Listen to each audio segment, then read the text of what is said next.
था। आवाज बराबर आ रही है मेरी सभी को? हम लोगों ने कल टॉपिक किया था इलेक्ट्रोस्टैटिक पोटेंशियल में। एक बार क्विकली रिवाइज कर देती हूँ, क्या टॉपिक था कल का? हमारा टॉपिक था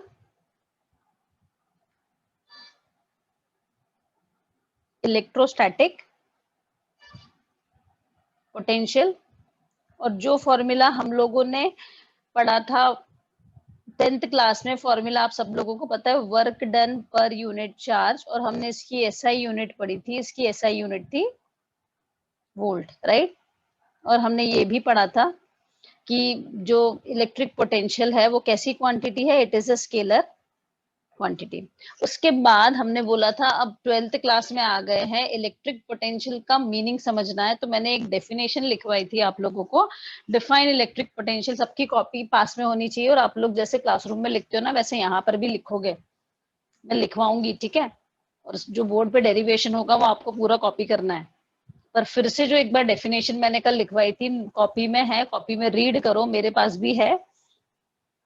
define electric potential at a point due to source charge. अब देखो, थोड़ा समझ लो क्या होता है। एक सोर्स चार्ज है यहाँ पर प्लस क्यू, ये मैंने ड्रॉ किया सोर्स चार्ज, ठीक है? और मैंने इसके आसपास एक सर्कल बना लिया। ये सर्कल तक इस प्लस क्यू चार्ज की इलेक्ट्रिक फील्ड है, मतलब ये जो सोर्स चार्ज है इस सर्कल तक फोर्स लगा सकता है। इस सर्कल में इसका फोर्स काम करेगा, इस सर्कल के बाहर ये अपना फोर्स नहीं दिखा पाएगा। मतलब अगर एक प्लस क्यू टेस्ट चार्ज इस सर्कल के अंदर रखा है तो वो रिपेल हो जाएगा, पर अगर ये प्लस क्यू चार्ज सर्कल के बाहर है तो इस पे कोई भी फोर्स नहीं लगेगा, क्योंकि वो उसके इलेक्ट्रिक फील्ड के बाहर है। यहां तक सबको बात समझ में आई? तो एक सोर्स चार्ज अपने दायरे में, अपने रीजन में ही फोर्स लगाता है, उसके बाहर वो फोर्स लगा नहीं सकता, ठीक है? अब इसके अलावा कुछ पॉइंट समझो यहाँ पर। डेरिवेशन पे जाने से पहले मैं कलर चेंज कर रही हूँ। मैंने आपसे बोला कि there are 2 points, point A जो इस सोर्स चार्ज से r1 डिस्टेंस पर है, और एक और पॉइंट बी है जो इस सोर्स चार्ज से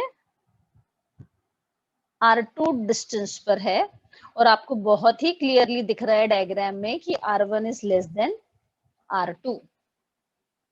हम लोग, फिर से बोल रही हूँ, 12th क्लास में आ गए हैं। ये जो फॉर्मूला है ये तो बच्चों जैसा फॉर्मूला है कि एक टेस्ट चार्ज को मूव करवाने के लिए जो काम करना पड़ता है उसको इलेक्ट्रिक पोटेंशियल बोलते हैं।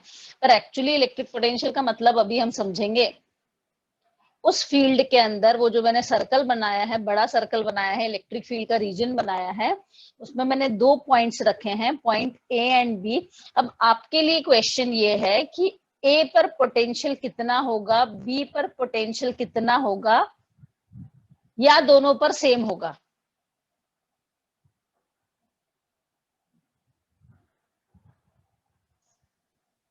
आंसर बस 2 ही ऑप्शन है आपके पास, सेम होगा या अलग होगा, बताओ। मतलब वहां पर आपके पास चैट बॉक्स है ना, लिखकर मुझे भेजो। यहाँ पर बीच में इक्वल का साइन आएगा या नॉट इक्वल का साइन आएगा? एक एक पॉइंट को समझो।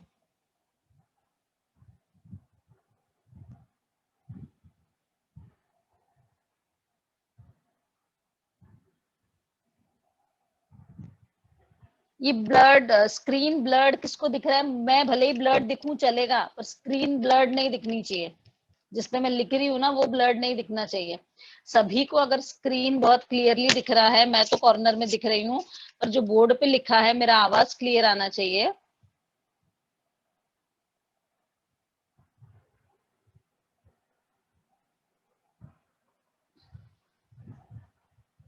सभी को स्क्रीन क्लियर दिख रहा है? हाथ खड़ा करो एक बार, बस मुझे फाइनल जवाब दे दो। देखती हूँ कितने पार्टिसिपेंट है, मुझे मिलाकर 12 है, मतलब 11 बच्चे ऑनलाइन हैं। तो 11 बच्चे बताएं मुझे कि सभी को स्क्रीन क्लियरली दिख रहा है, हाथ खड़ा करो।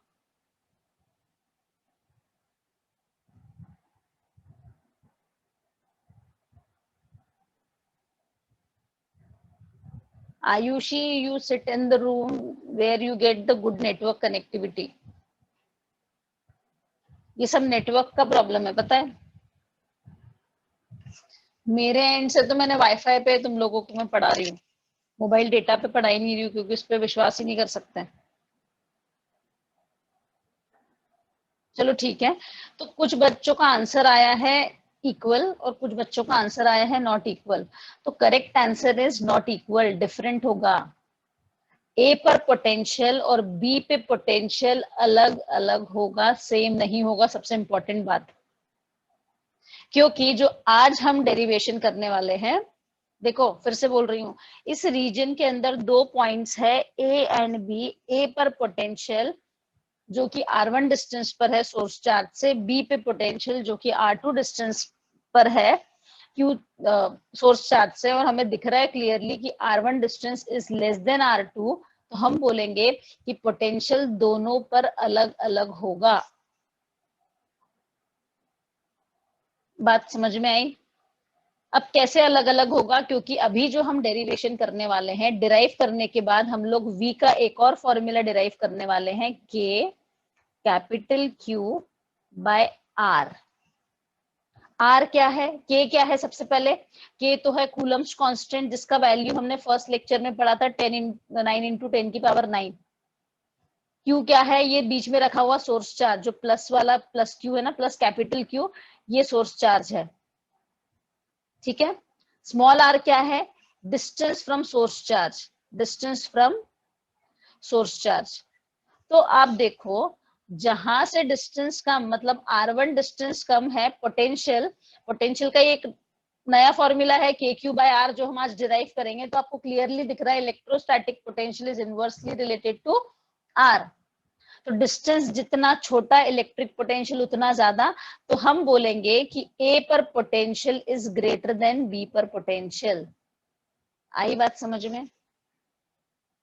अब ये फॉर्मूला जो है KQ बाय R, आज हमको इसको डिराइव करना है। इट इज इम्पोर्टेंट फॉर्मूला, और इस पे बेस्ड न्यूमेरिकल्स भी होंगे।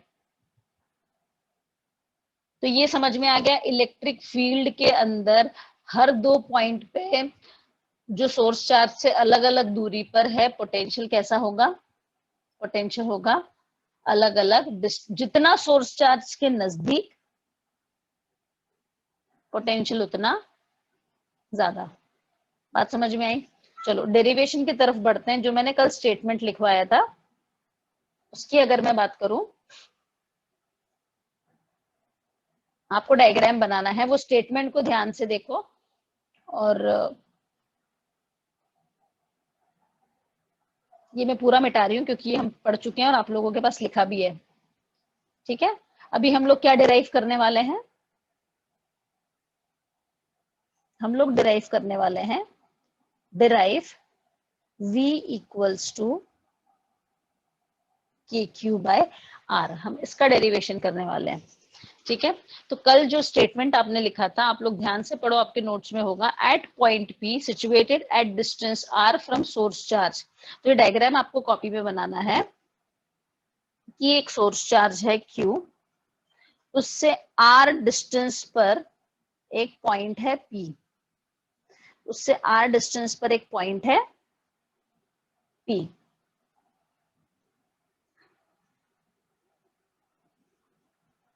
तो electric potential at this point P। देखो वहां पर आपके पास नोट्स होंगे ना, तो नोट्स में मैंने क्या लिखा है? Electric potential is defined as, तो वहां पर लिख लो इलेक्ट्रिक पोटेंशियल के बाद ऐड कर लो एट पॉइंट P। हम कहाँ पे पोटेंशियल निकाल रहे हैं? सोर्स चार्ज से जो R डिस्टेंस है। जैसे अभी हमारे पिछले वाले डायग्राम में A और B R1 R2 डिस्टेंस पर थे, यहाँ पर A और B के प्लेस पर P है जो R डिस्टेंस पर है। तो अभी हमारा ऑब्जेक्टिव है VP कैलकुलेट करना, VP कैलकुलेट करना, पोटेंशियल एट P। और हम डेरिवेशन के एंड में देखेंगे कि हमको ये वाला रिजल्ट मिलने वाला है, जिसको मैं अंडरलाइन कर रही हूँ ना, KQ बाय R, ये मिलने वाला है। आई बात समझ में? इलेक्ट्रिक पोटेंशियल, मैं स्टेटमेंट रीड कर रही हूँ, electric potential at point P is defined as amount of work required to bring a unit positive test charge.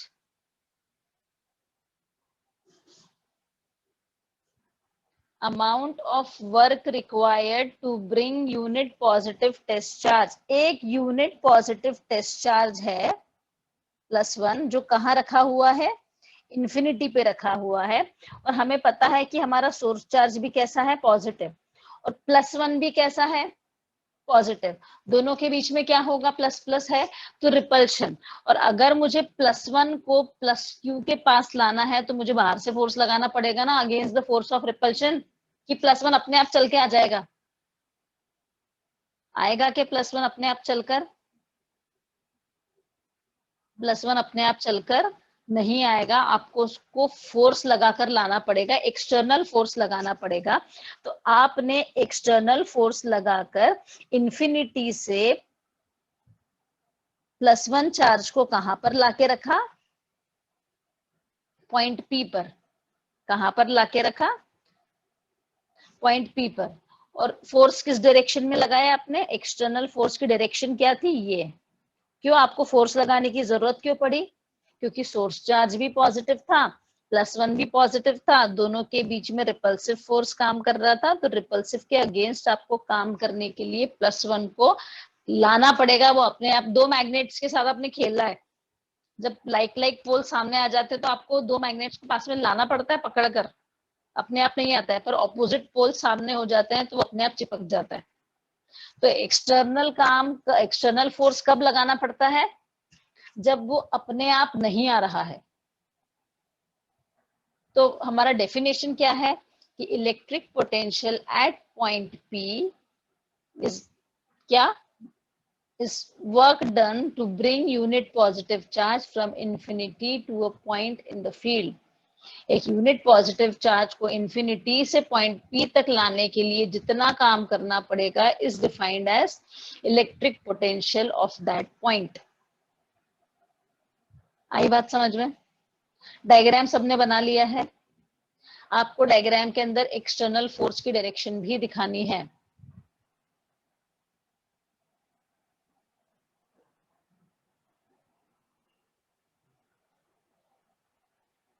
Okay, किसी को कोई डाउट हो तो पूछ लेना। ओके, अब हम क्या करेंगे, क्योंकि हम डेरिवेशन कर रहे हैं और हमें जो ऊपर फॉर्मूला लिखा है KQ/R वो डिराइव करना है, पर हमें सिर्फ एक ही फॉर्मूला पता है इलेक्ट्रिक पोटेंशियल का।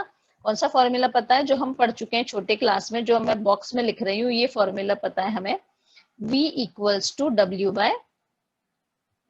W/Q, ये फॉर्मूला पता है। तो लगभग हम इसी फॉर्मूले की हेल्प लेते हैं, ठीक है। तो लिखोगे अकॉर्डिंग टू डेफिनेशन, आपको सबको आपकी कॉपी में लिखना है, अकॉर्डिंग टू डेफिनेशन, जो हमने ऊपर डेफिनेशन लिखी ना उसके according, potential at P is equal to work done to bring a unit positive charge from infinity to R distance। ये सबको समझ में आया? ये आप मैथमेटिक्स में लिमिट लगाते हो तो इस तरीके से करते हो ना। वर्क डन कहाँ से कहाँ कर रहे हो बच्चों, डेफिनेशन क्या बोलती है, जो नई डेफिनेशन है 12th वाले बच्चों के लिए, जो डेफिनेशन है कि P पॉइंट पे पोटेंशियल किसके बराबर होगा, work done to bring unit positive charge from infinity to a point in the field. और वो पॉइंट कौन सा है, P, और वो कितने दूरी पर है, R दूरी पर है। तो इन्फिनिटी से R डिस्टेंस तक लाने के लिए जितना काम करना पड़ेगा वही होगा उस पॉइंट का पोटेंशियल, ठीक है। और आप वर्क डन का फॉर्मूला पढ़ चुके हो 11th क्लास में। वर्क डन का फॉर्मूला होता है फोर्स इनटू डिस्प्लेसमेंट। देखो अब मैं राइट साइड में लिख रही हूँ, वर्क डन का फॉर्मूला आपने पढ़ा है, फोर्स इनटू डॉट प्रोडक्ट है, फोर्स इनटू डिस्प्लेसमेंट। और आपने एक और फॉर्मूला पढ़ा था वर्क डन का, integration of force dot S, displacement. अब दो फॉर्मूले हैं आपके पास वर्क डन के, कौन सा फॉर्मूला यूज करोगे? 11th में मैंने बच्चों को पढ़ाया है और आप लोगों को भी स्कूल में आप लोगों ने अगर ध्यान से पढ़ा होगा तो दोनों फॉर्मूले कब लगते हैं, कोई बताएगा? मैं पूछती हूँ, चलो किससे पूछूं मैं? आर्यन बताओ, विदाउट इंटीग्रेशन वाला और इंटीग्रेशन, अनम्यूट करो आर्यन, अपने आप को अनम्यूट करो ना।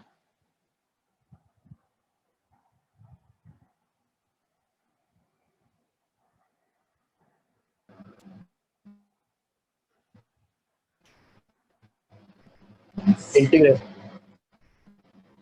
क्या बोल रहे हो?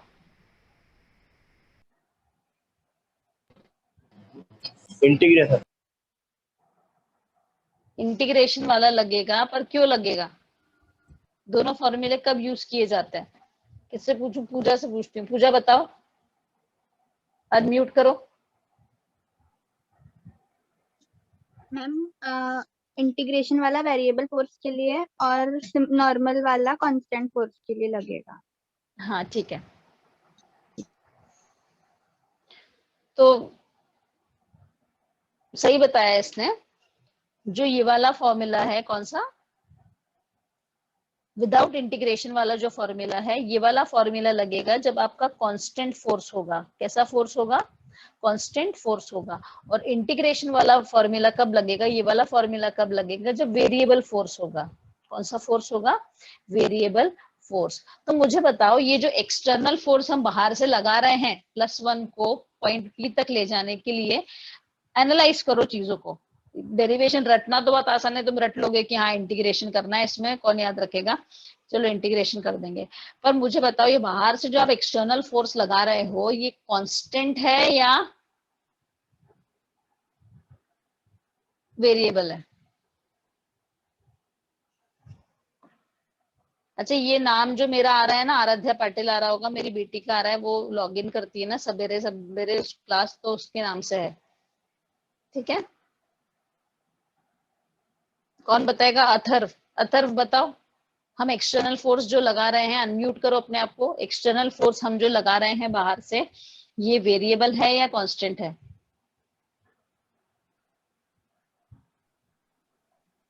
Ma'am variable. वेरिएबल। अच्छा रुको रुको, वेरिएबल है तो फिर से अनम्यूट करो। क्यों वेरिएबल है?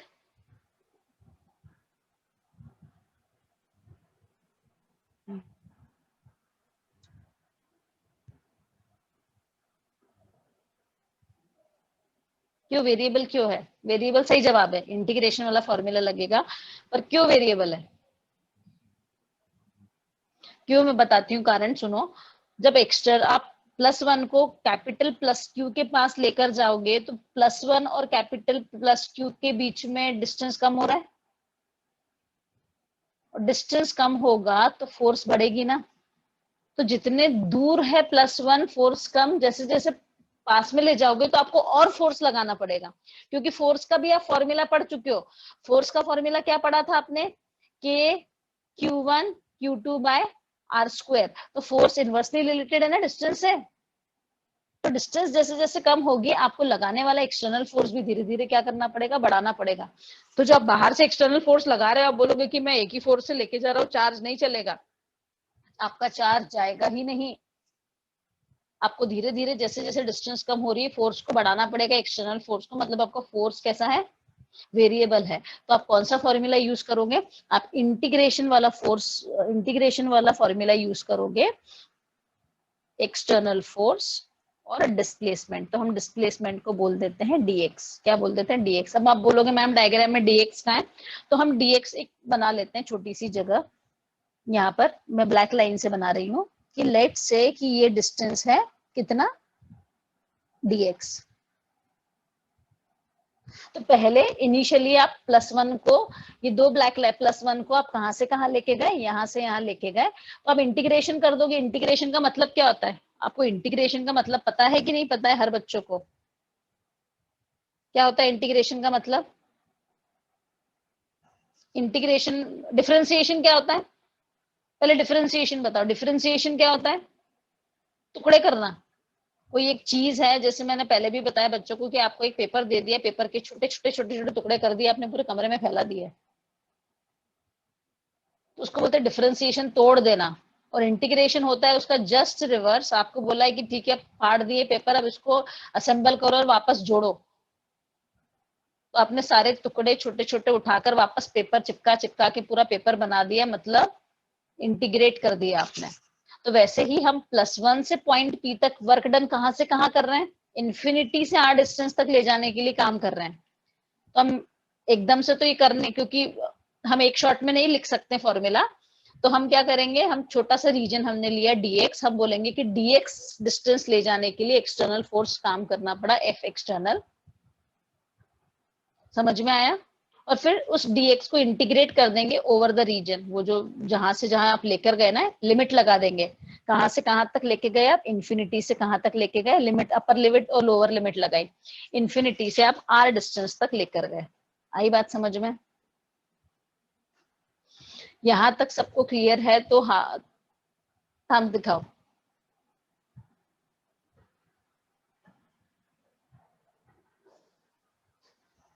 किसी को डाउट है तो पूछ लो।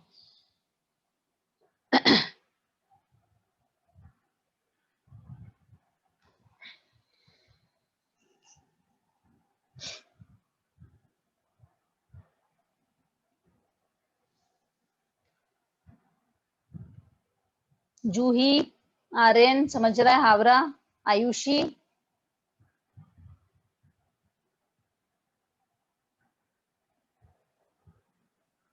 अथर्व, सकीना, सकीना आवाज आ रही है मेरी? अनम्यूट यस करो। मैम। आ रही है ना? ओके ठीक है। तो हम इंटीग्रेशन कहां से कहां कर रहे हैं, हमने एक छोटा सा रीजन ले लिया, आपको डायग्राम में वो dx रीजन मार्क करना है ना? अच्छा, डॉट प्रोडक्ट है, ये तो सभी बच्चों को क्लियर है कि डॉट प्रोडक्ट कैसे सॉल्व करते हैं। डॉट हटा के क्या लग जाता है, कॉस थीटा, और एक होता है, अपने वेक्टर्स में दो टाइप के प्रोडक्ट्स पढ़े हैं, dot product and cross product. तो डॉट प्रोडक्ट क्या होता है, डॉट हट के कॉस थीटा लग जाता है, क्रॉस हट के साइन थीटा लग जाता है। तो यहाँ पर भी डॉट हट के कॉस थीटा लगेगा। और थीटा क्या होता है, व्हाट इज थीटा?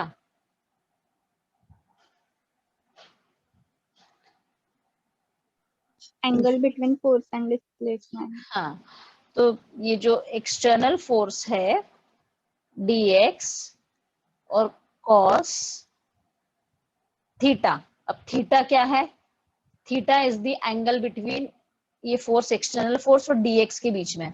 तो देखो, एक्सटर्नल फोर्स भी लेफ्ट की तरफ लग रहा है, मैं कौन से कलर से बनाती हूँ, ब्लू कलर से, एक्सटर्नल सर्कल करा है, एक्सटर्नल फोर्स भी लेफ्ट की तरफ लग रहा है और डिस्प्लेसमेंट भी लेफ्ट की तरफ हो रहा है। दो सर्कल मैंने बनाए ना, मतलब दोनों के बीच में एंगल कितना है, 0 डिग्री। दोनों के बीच में एंगल कितना है, 0 डिग्री। बात समझ में आई? ठीक है। पर यहाँ पर एक और चीज है, और वो क्या है, अभी नीचे आपको समझ में आएगी, डेरिवेशन चल रहा है हमारा, ठीक है। अच्छा, एक्सटर्नल फोर्स की वैल्यू कितनी है, आप पढ़ चुके हो, के, दो चार्जेस कौन कौन से हमारे पास, प्लस क्यू प्लस 1 बाय दोनों के बीच का डिस्टेंस एक्स स्क्वायर, अभी हमें पता नहीं है, एक्स स्क्वायर, और dx क्या आएगा आपका, माइनस dx, और cos 0 का वैल्यू होता है 1। और ये इंटीग्रेशन करना है इन्फिनिटी से लेके r तक। ये इंटीग्रेशन कहाँ से कहाँ तक चलेगा, इन्फिनिटी से लेके r तक। अब यहाँ पर रुको, जरा पेशेंस रखना, यहाँ पर कुछ बातें आपको समझ में नहीं आई होगी। एफ एक्सटर्नल क्या है, एफ एक्सटर्नल का फॉर्मूला क्या है, k plus Q plus 1 by x square.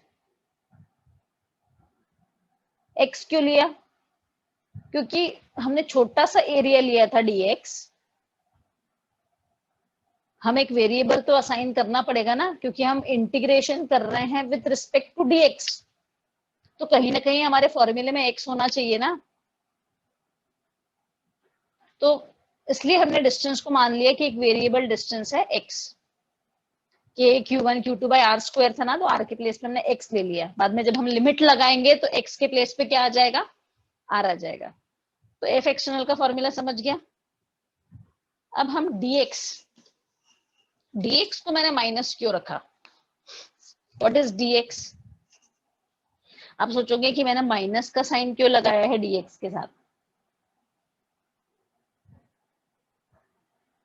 cos 0 का वैल्यू तो 1 हो गया, cos 0 1 होता है, पर dx मैंने वैल्यूज रखते टाइम मैंने, अब यहाँ पर मुझे पहले बताओ कि dx को माइनस क्यों रखा, क्योंकि dx क्या है, डिस्टेंस, दो पॉइंट के बीच का डिस्टेंस। ये डिस्टेंस हम कहां से कहां मेजर कर रहे हैं, अरे भाई अगर डायग्राम की अगर मैं बात करूं, डायग्राम में देखो मैं कौन से पेन से यूज बताती हूँ तुमको, ब्लू कलर से। पॉइंट पी से जो फर्स्ट वाली ब्लैक लाइन है उसका, पॉइंट पी से जो फर्स्ट वाली ब्लैक लाइन है वहां तक का डिस्टेंस है लेट से x1, और पॉइंट पी से जो सेकेंड वाली ब्लैक लाइन है वहां तक का डिस्टेंस है x2, और हम लोग डिस्प्लेसमेंट हमने लेफ्ट की तरफ करा और हमें क्लियरली दिख रहा है कि x1 is less than x2, तो जो फाइनल डिस्प्लेसमेंट है is less than initial displacement. तो फाइनल वैल्यू हम चेंज कैसे निकालते हैं, हम dx कैसे निकालेंगे, फाइनल माइनस इनिशियल, और फाइनल वैल्यू मेरी कितनी थी x1, हम फाइनली कहाँ पहुंच गए, x2 से हम x1 पे पहुंचे ना, x1 माइनस इनिशियल क्या थी x2, पर हमारा x1 अब नेगेटिव, आपको सब्ट्रैक्शन सबको आता है, अगर x1 का वैल्यू छोटा है किससे, x2 से, तो आपका जो भी आंसर है वो नेगेटिव में आएगा, तो नेगेटिव dx मिलेगा। आई बात समझ में? तो यहाँ पर नेगेटिव साइन ब्रैकेट में आप वहां पर लिख लो कि negative sign represents that the distance decreases, negative sign represents that the distance decreases। नीचे वाला एरो मतलब डिक्रीज, डाउनवर्ड एरो का मतलब होता है डिक्रीज, अपवर्ड एरो का मतलब इंक्रीज। आपको बात समझ में आ रही है? ठीक है, अब यहां पर हम लोग डिराइव करेंगे, तो कांस्टेंट को बाहर निकाल लो। क्या क्या कांस्टेंट है, K कांस्टेंट है, कैपिटल Q कांस्टेंट है, और इंटीग्रेशन में क्या क्या बचा, इंटीग्रेशन के माइनस का साइन भी बाहर निकाल लो, क्योंकि माइनस dx का माइनस बाहर निकाल लो, तो अंदर बचा सिर्फ dx बाय एक्स स्क्वायर, और इसको हमको इंटीग्रेट करना है इन्फिनिटी से लेके r तक।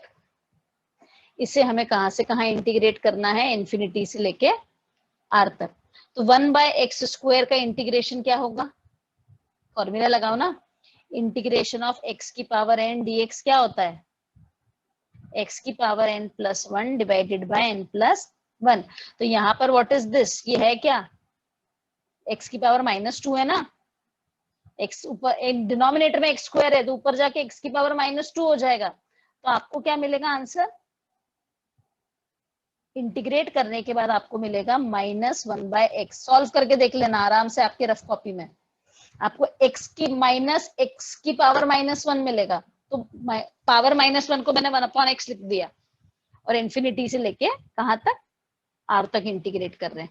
और लिमिट्स कैसे लगाते हो आप, अपर लिमिट माइनस, लिमिट कैसे लगाते हो, upper limit minus lower limit. Upper limit क्या है आपकी, पहले x की प्लेस पे रखेंगे r, अपर लिमिट माइनस, और फिर से माइनस, फॉर्मूले का माइनस 1/इंफिनिटी, और 1/इंफिनिटी की वैल्यू हम सबको पता है क्या होती है, 0, और आपको सिर्फ मिला -kq, और ब्रैकेट में आपको मिला -1/r, और माइनस माइनस आपका कट जाएगा, प्लस हो जाएगा, तो आपको मिला kq/r। तो ये हमारा डिराइव हो गया पोटेंशियल एट पॉइंट P, ये वही, ये हमको पोटेंशियल एट पॉइंट P मिल गया। तो क्या मिला, पोटेंशियल एट पॉइंट P कितना आया, पोटेंशियल एट पॉइंट P का फॉर्मूला था जो मैंने शुरू में बोला था kq/r, ये डिराइव हो गया। डेरिवेशन समझा?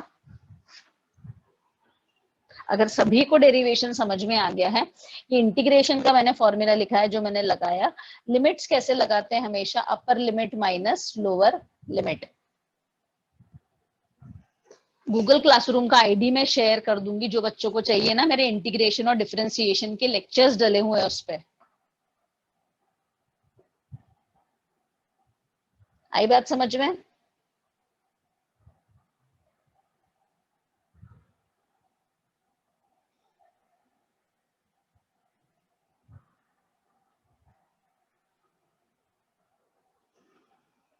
अगर सभी को समझ गया है तो एक बार थंब दिखा दो। डेरिवेशन आपके सामने है, आपको कॉपी करना है डायग्राम बनाकर। किसी को नहीं समझा है तो पूछ लो। ये रिकॉर्ड हो रहा है लेक्चर, फिर से मैं बोल रही हूँ, जो बच्चों को वॉइस का प्रॉब्लम आ रहा है ना, ये लेक्चर रिकॉर्ड हो रहा है, और ये जो जूम की रिकॉर्डिंग होती है ना, ये बहुत ही कम छोटा साइज लेता है, बहुत ज्यादा साइज नहीं लगती है एमबीज में, जो मैं क्लासरूम रिकॉर्डिंग करती हूँ उसके जीबी में चला जाता है वो, पर ये जूम का रिकॉर्डिंग एमबी में रहता है, तो आप आराम से पेन ड्राइव में ये लेक्चर लेके जा सकते हो और उसमें मेरा आवाज आपको कटा हुआ नहीं सुनाई देगा, उसमें आवाज प्रॉपरली दिखाई देगा, डेरिवेशन। तो अगर कुछ भी डाउट रह गया है तो ये वीडियोस आप ले सकते हो, ये मैं सारे रिकॉर्डिंग पे डाल रही हूँ, सब रिकॉर्ड हो रहे हैं। आप कितने बार आपको रिवाइंड करके प्ले करना है, फिर से सुनना है, सब कुछ कर सकते हो।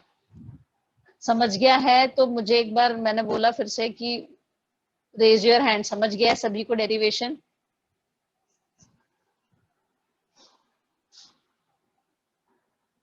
हाथ नीचे मत करो, सब लोग हाथ रखो, मैं देखना चाहती हूँ कितने बच्चों को समझा है नहीं समझा है।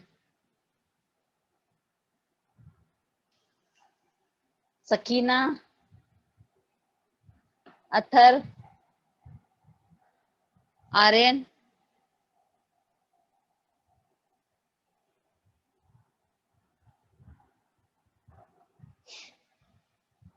ओके। आयुषी बोल रही है वापस रिपीट करें। अथर बोल रहे हैं मैम एक्सटर्नल फोर्स के फॉर्मूले के बाद से एक और बार एक्सप्लेन करूं? हाँ ठीक है, वापस कर देती हूँ मैं वापस, ठीक है, मैं एक बार शुरू से ही पूरा एक्सप्लेन कर देती हूँ, चिंता मत करो।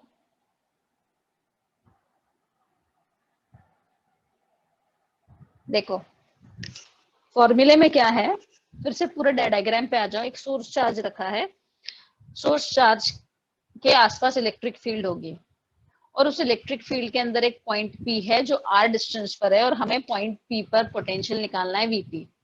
डेफिनेशन ये बोलती है इलेक्ट्रिक पोटेंशियल की कि इस पॉइंट पे पोटेंशियल कितना होगा, work done in bringing a unit positive charge from infinity to a point in the field.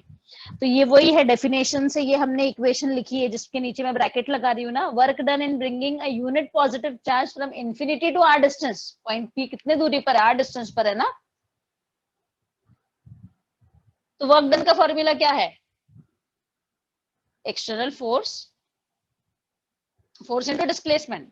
क्यों एक्सटर्नल फोर्स, क्योंकि यहाँ पे हमने कौन सा फॉर्मूला लगाया, एक्सटर्नल, हमने यहाँ पे कौन सा फोर्स लगाया, एक्सटर्नल फोर्स लगाया, तो फोर्स इनटू डिस्प्लेसमेंट। अब वो हमें पता है work done is a dot product, तो डॉट प्रोडक्ट में डॉट हटके क्या लग जाता है, कॉस थीटा लग जाता है।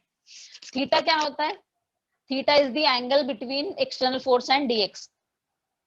डायग्राम में देखो दो सर्कल दिख रहे हैं छोटे छोटे, एक्सटर्नल फोर्स भी लेफ्ट की तरफ काम कर रहा है और डीएक्स भी कहाँ जा रहा है, लेफ्ट की तरफ। दो ब्लैक लाइन दिख रही है, उसके बीच में एक एरो है ब्लैक वाला, वो भी लेफ्ट की तरफ जा रहा है।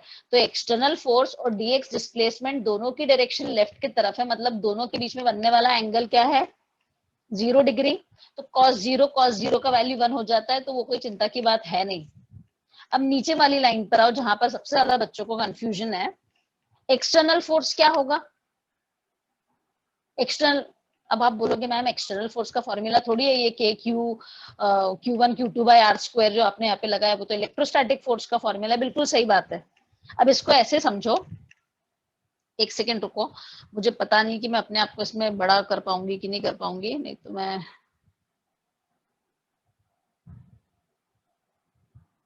रुको रुको रुको एक सेकेंड। अच्छा मैं दिख रही हूँ बड़ी स्क्रीन पे, मैं दिख रही हूँ, हाँ या नहीं, कोई भी एक बच्चा थंब दिखाए।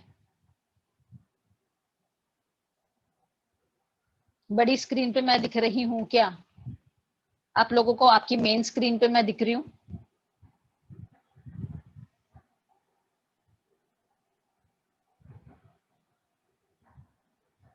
बच्चों तुम लोग मेरे को सुन नहीं पा रहे हो क्या, मैं थंब दिखाने के लिए बोल रही हूँ? अच्छा हाँ ओके ठीक है। अच्छा एक और इन्फॉर्मेशन, हाँ फिर से मैं बोल रही हूँ कि जूम का सेशन 40 मिनट्स का होता है। आप लोग अगर लॉग, ऑटोमेटिकली वो लॉग आउट कर देगा, हम सबको बाहर कर देगा, आपको उसी आईडी पासवर्ड पे वापस लॉग इन करना है। ऐसा मत बोलना क्लास खत्म हो गई है, मैं इसके बाद इक्वी पोटेंशियल सरफेस पढ़ाने वाली हूँ जो बहुत इंपॉर्टेंट टॉपिक है। ये समझाने के बाद अगर ऑटोमेटिकली लॉग आउट हो गया तो वापस लॉग इन करना है सबको, ठीक है। अब सुनो, ग्रेविटेशनल फोर्स की बात करते हैं, मैं एक्सटर्नल फोर्स समझा रही हूँ। देखो जैसे क्या बताऊं मैं आपको, हाँ ये मेरा मोबाइल, ये मेरे मोबाइल का वजन है लेट से 20 किलो है, इमेजिन करो 20 किलो। इस पे अर्थ अपना कितना फोर्स लगा रहा है, ये मेरे हाथ में रखा है मोबाइल, ठीक है, इस पे अर्थ कितना फोर्स लगा रहा है, 20 न्यूटन का, वैसे तो 200